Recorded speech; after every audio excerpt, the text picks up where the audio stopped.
Setelah flashback awal mula pertemuan Igris dengan Jinwo, kita diperlihatkan kisah tersembunyi yang dialami oleh ayahnya Jinwo.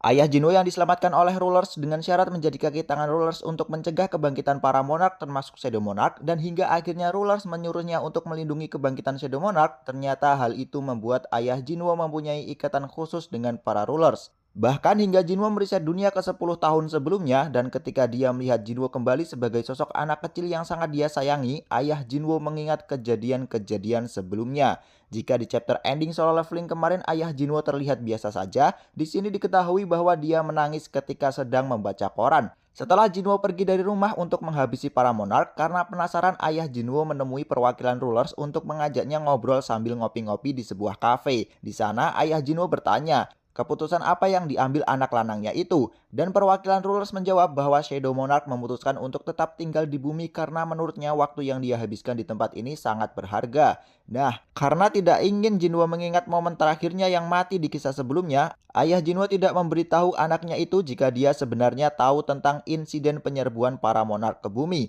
Mendengar alasan itu, perwakilan monark menyimpulkan bahwa anak dan ayah sama-sama keras kepala. Setelah itu, perwakilan Rulers itu bilang agar dunia tetap terjaga, maka setelah ini tidak akan ada campur tangan Rulers di bumi. Dan dia pun penasaran karena menantikan hasil dari kembalinya Shadow Monarch dalam misi menghabisi para monark. Perwakilan Rulers itu bilang selain berterima kasih dengan Shadow Monarch, mereka juga berterima kasih pada ayahnya Jinwo yang sudah melindungi kebangkitan Shadow Monarch. Makanya sekarang dia menawarkan bantuan kepada ayahnya Jinwo. Setelah diberikan tawaran yang bagus, ayah Jinwo sambil menyeruput secangkir kopi hangat meminta agar ingatannya tentang masa sebelumnya dihapus saja. Dia merasa tidak akan mudah berpura-pura tidak tahu di depan anak lanangnya yang sangat peka. Selain itu, dia juga ingin menjadi sosok ayah biasa yang menyayangi anaknya. Baginya, Sung Jinwo bukanlah Shadow Monarch, tapi anaknya yang sangat dia sayangi. Mendengar alasan yang masuk akal, perwakilan Rulers itu menghilangkan ingatan ayah Jinwo. Sembari berjalan pergi, dia bilang bahwa ayah Jinwo akan lupa setelah dia keluar dari kafe itu.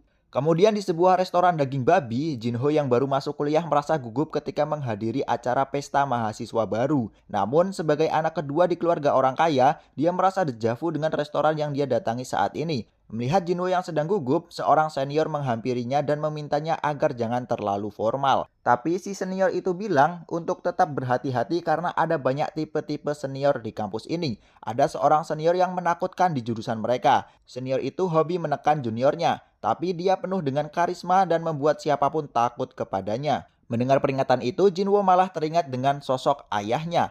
Setelah itu, si senior memberitahu Jinho kalau idol klub lari yang terkenal bernama Cha Hae-in adalah pacar dari senior yang dia bicarakan. Tak lama kemudian, sang senior yang sedang mereka gibahi itu datang, menyadari bangku mereka ada yang kosong dan mengira sang senior akan duduk di sana karena takut senior yang sebelumnya mengobrol dengan Jinho langsung pergi. Dan benar saja, senior itu langsung duduk di depan Jinho. Jinho-nya sendiri terlihat ketakutan. Namun sang senior galak itu malah memberi Jinho segelas minuman. Setelah meminumnya, Jinho sadar bahwa minuman yang diberikan itu adalah Sprite.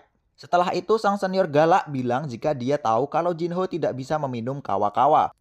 Lalu kemudian dia meminta Jinho untuk menemaninya minum. Di sana si senior galak bilang jika dia kecewa dengan Jinho karena memanggilnya senior dan menyuruhnya untuk memanggil Hyung. Karena Jinho merasa familiar dengan pria yang ternyata adalah Sung Jinwo itu, dengan singkat mereka jadi akrab. Lalu mereka pun minum sambil ngobrol-ngobrol di kafe itu. Di hari berikutnya, Jinho menelpon Jinwo karena Jinwo tidak masuk kelas. Jinwo kemudian bilang bahwa dia sedang ada urusan dan meminta Jinho untuk mengabsenkan dirinya untuk kelas sore. Saat sedang berjalan di area rumah sakit universitas, Jinwo berpapasan dengan Lee Jo-hee. Melihat Jinwo, Jo-hee spontan bertanya apakah mereka pernah bertemu sebelumnya. Jinwo pun menjawab tidak. Setelah itu, Jinwo langsung pergi dengan tersenyum. Jo-hee-nya sendiri malah ngoceh-ngoceh menyalahkan diri sendiri karena mengajak ngobrol orang yang tak dikenal. Kemudian di ruang rumah sakit, Go Gun-hee yang sedang tergeletak disambangi oleh dokter spesialis. Di sana sang dokter heran karena ada botol aneh di meja. Dia pun bertanya kepada Go Gun-hee. Lalu Go Gun-hee bilang bahwa barusan ada seorang pemuda yang menjenguknya dan memberikan itu kepadanya. Pemuda itu bilang bahwa jika dia meminumnya, maka dia akan segera sembuh. Alih-alih penasaran dengan botol itu, si dokter justru heran kenapa bisa ada pemuda yang tak dikenal masuk ke ruangan yang sudah dijaga ketat oleh para petugas. Kemudian Go Gun-hye bilang bahwa ada perkataan pemuda itu yang sulit dipercaya, yaitu katanya Go Gun-hye bertarung melawan monster di waktu yang hilang bersamanya, dan dia datang memberikan ramuan itu sebagai ucapan terima kasih. Setelah itu si pemuda menghilang begitu saja seperti sebuah bayangan. Kemudian Go Gun-hye bertanya pada si dokter berapa waktu yang masih tersisa baginya untuk hidup di dunia ini. Karena si dokter diam saja, Go Gun-hye memberikan wasiat, apabila dia mati setelah meminum ramuan ini, maka tolong tuliskan ukiran pemimpin Go Gun-hye melawan sakitnya sampai akhir tanpa menyerah dan dikubur di sini. Setelah dia meneguk ramuan itu, dia tidur. Di pagi harinya, Go Gun-hye terbangun dan merasakan bahwa dadanya sudah tidak sakit lagi. Kemudian kita diperlihatkan Antares, sang Destruction Monarch. Dia adalah monark pertama sekaligus monark terkuat yang lahir dari kegelapan.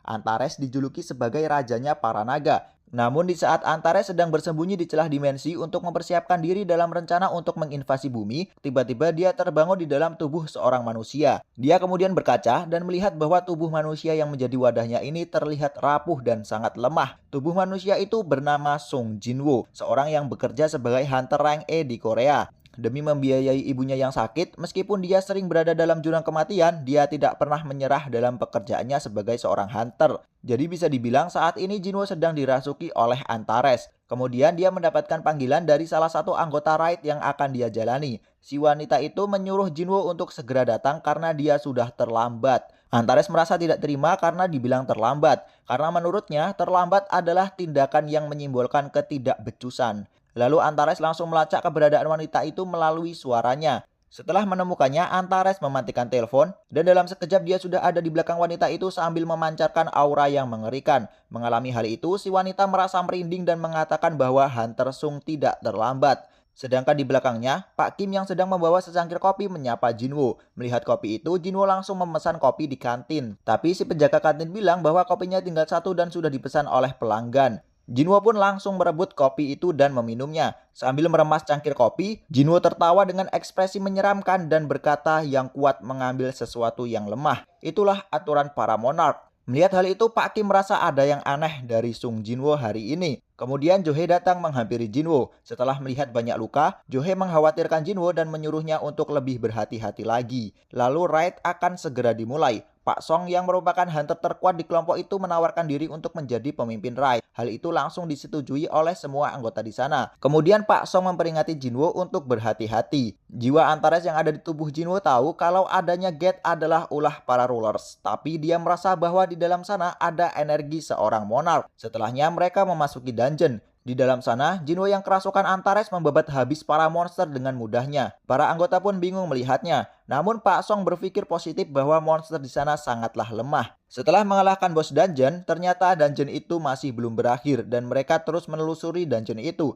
Namun setelah 40 menit berada di dalam sana, mereka ingin segera keluar karena gate akan segera tertutup. Tapi mereka menemukan pintu besar di sana. Itu adalah kuil Chartenon. Jinwoo membuka pintu itu dan melemparkan seorang hunter ke dalamnya. Karena tidak terjadi apa-apa, Jinwoo dan semua orang masuk ke ruangan itu. Di sana mereka melihat banyak patung-patung raksasa. Dan ada satu patung yang membawa sebuah prasasti.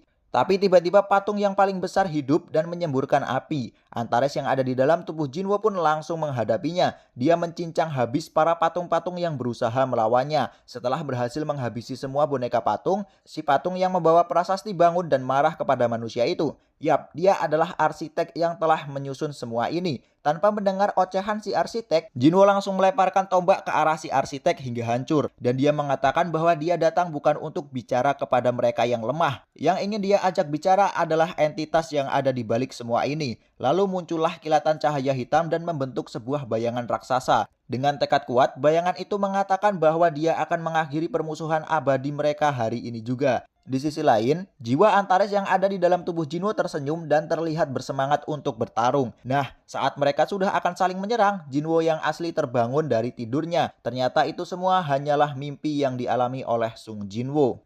Singkat cerita, beberapa tahun berlalu. Di kantor kepolisian terlihat seorang polisi baru di bidang detektif bernama Lee Se-han. Di sana dia teringat bahwa di bidang detektif ada rumor seorang detektif yang mempunyai julukan Ghost. Julukan itu muncul karena dia memiliki tingkat penangkapan 200% dan semua penjahat kelas kakap pasti akan menjadi penurut di hadapannya. Namun kabarnya sang Ghost itu menolak untuk dipromosikan karena ingin sepenuhnya mendedikasikan dirinya pada pekerjaan itu. Rumor ini sudah menjadi legenda di ranah para polisi. Saat sedang melamun, Sehan didatangi oleh seorang senior dan Sehan bilang bahwa dia ditugaskan bersama detektif Sung. Si senior kemudian bilang jika rekan kerjanya itu adalah sang Ghost. Mendengar itu, Sehan yang masih nyeruput kopi jadi tersedak. Si senior kemudian bilang bahwa tidak ada yang tahu di mana keberadaan Ghost. Dia datang dan pergi bagaikan hantu. Makanya mereka memberikan julukan Ghost kepadanya. Tak lama kemudian Sung Jinwoo datang. Ternyata saat ini Sung Jinwoo bekerja di kantor kepolisian sebagai seorang detektif. Tepat seperti rekomendasi dari Jinchul. Mengetahui Sehan adalah anak baru yang akan jadi rekannya, Jinwoo langsung mengajak Sehan untuk ikut dengannya. Mengalami itu, Sehan langsung keringat dingin dan berpikir jangan-jangan sang Ghost marah karena dia meminum jatah kopi paginya. Di jalan, Sehan bertanya akan dibawa kemana dirinya. Jinwoo bilang, seperti tujuanmu masuk ke kepolisian. Sekarang kita akan menangkap para penjahat. Di hari berikutnya, setelah seharian menangkap kriminal bersama Jinwoo, Sehan terlihat tepar di kantornya.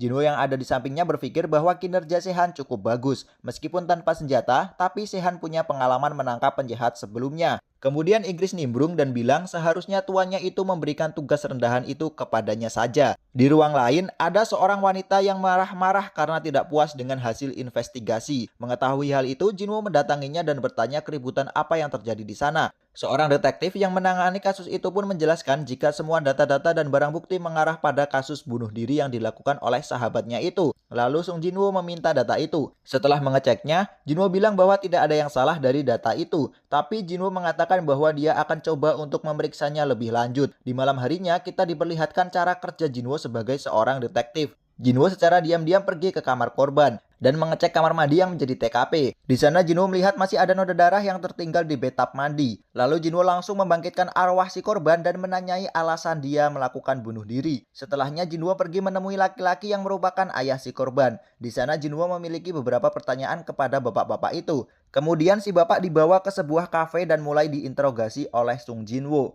Lalu diketahui bahwa bapak itu bukanlah ayah kandung korban. Namun meskipun begitu, si bapak bilang bahwa dia sangat mencintai putrinya itu, seperti halnya putri kandungnya sendiri. Bahkan, dia bilang dia mencintainya lebih dari itu. Kemudian Jinwoo menunjukkan sebuah voice note yang dikirim si bapak melalui WA. Dari situ diketahui bahwa si korban mengalami kekerasan dari sang ayah angkatnya sejak kecil. Dan meskipun sudah kabur, si ayah angkat terus menterornya sehingga dia memilih untuk mati. Kemudian Jinwoo memberikan dua pilihan kepada tersangka, yaitu menyerahkan diri atau dia harus membayarnya. Dengan ekspresi nyengir, si tersangka menyodorkan sejumlah uang kepada Jinwoo. Namun ternyata itu bukanlah yang dimaksud oleh Jinwoo. Kemudian seketika di tempat mereka ngopi muncul bayangan dan si badan tersangka langsung tertusuk sebuah cakar bayangan. Setelah si tersangka mati, arwah korban muncul dan meminta tolong kepada Jinwoo untuk memberikan sebuah bingkisan kepada sahabatnya sebagai hadiah ulang tahun yang tak sempat dia berikan.